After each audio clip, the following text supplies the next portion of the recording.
അവളുടെ കണ്ണുകൾ അവൻ്റേതിൽ തന്നെ ഉറച്ചുനിന്നു. സമ്മതമാണ്. സൂര്യശങ്കറിൻ്റെ ശരീരത്തിൻ്റെ പാതിയാവാൻ ശലഭയ്ക്ക് സമ്മതമാണ്. അവൻ്റെ കണ്ണുകളിലേക്ക് നോക്കി അവളുടെ ഉറച്ച ശബ്ദം. അവൻ്റെ കണ്ണുകൾ അവളുടെ മറുപടിയിൽ വിടർന്നു വന്നു. അവൻ അവളുടെ നെറ്റിയിലായി ചുണ്ടമർത്തി. അവളുടെ കണ്ണുകൾ അടഞ്ഞുപോയി. അവൻ അവളുടെ മുഖമാകെ ഒന്ന് നോക്കി. തൻ്റെ പ്രണയം. അവൻ്റെ ഹൃദയം സാന്ദ്രമായി. അവൻ്റെ ചുണ്ടുകൾ ഇടതടവില്ലാതെ വീണ്ടും അവളുടെ മൂർധാവിൽ പതിഞ്ഞു. അവിടെ നിന്നും അവൻ്റെ ചുണ്ടുകൾ താഴേക്ക് നീങ്ങി. അവളുടെ ഇരു കണ്ണുകളിലും അവൻ ചുംബിച്ചു. അവൾ ഒരു പുഞ്ചിരിയോടെ അവനെ നോക്കിക്കിടന്നു. അവൻ അവളുടെ മൂക്കിൻ തുമ്പിലും ചുണ്ടു ചേർത്തു. അവൾ കിക്കിളിയായി. അവൻ അവിടെ പതിയെ ഒന്ന് കടിച്ചു നുണഞ്ഞു. അത്ര നേരം പുഞ്ചിരിയോടെ കിടന്നിരുന്ന അവളുടെ ഉടലാകെ ഒരു തരിപ്പ് വന്നു.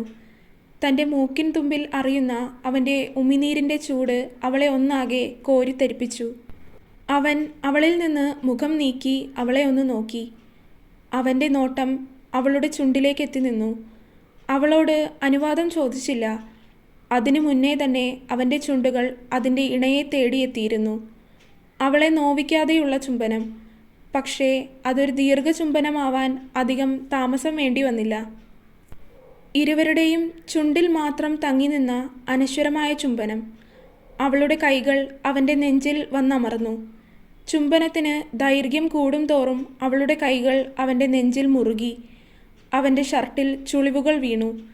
ശ്വാസം തടസ്സമായപ്പോൾ ഇരുവരും വിട്ടു നൽകി. ആ സമയം കൊണ്ട് അവൻ്റെ കണ്ണുകൾ ചുവന്ന് കലങ്ങിയിരുന്നു. അവനിൽ വികാരങ്ങൾ നാമ്പിട്ട് തുടങ്ങിയെന്ന് അവൾക്ക് അവൻ്റെ കണ്ണുകളിൽ നിന്ന് തന്നെ വ്യക്തമാകുന്നുണ്ടായിരുന്നു. സൂര്യേട്ടാ, അവൾ അവനെ പതിഞ്ഞ ശബ്ദത്തിൽ വിളിച്ചു.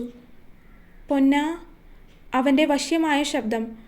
അവൻ്റെ ആ വിളിയിൽ അവളുടെ ഉള്ളാകെ ഒരു വിറയൽ കടന്നുപോയി. അവളുടെ കണ്ണുകളിൽ പിടപ്പ്. സ്വന്തമാക്കുകയാണ്. ഇനി സമ്മതം ചോദിക്കുന്നില്ല. അത് പറഞ്ഞ് അവൻ അവളിൽ നിന്ന് അകന്നു മാറി അവൻ്റെ ഷർട്ട് അഴിച്ചു മാറ്റി. അവൻ്റെ ദൃഢമായ നെഞ്ചും അതിൽ പറ്റിച്ചേർന്ന് കിടക്കുന്ന സ്വർണമാലയും കണ്ടതും അവളുടെ കണ്ണുകളിലെ പിടപ്പ് ഒന്നുകൂടി കൂടി. അവൾ അവനിൽ നിന്നും നോട്ടം മാറ്റിക്കളഞ്ഞു. അവൻ വീണ്ടും അവളുടെ മുകളിൽ കൈകുത്തി നിന്നു. അവളുടെ കണ്ണുകൾ അവൻ്റേതിൽ തന്നെ ഉടക്കി നിൽക്കുകയായിരുന്നു.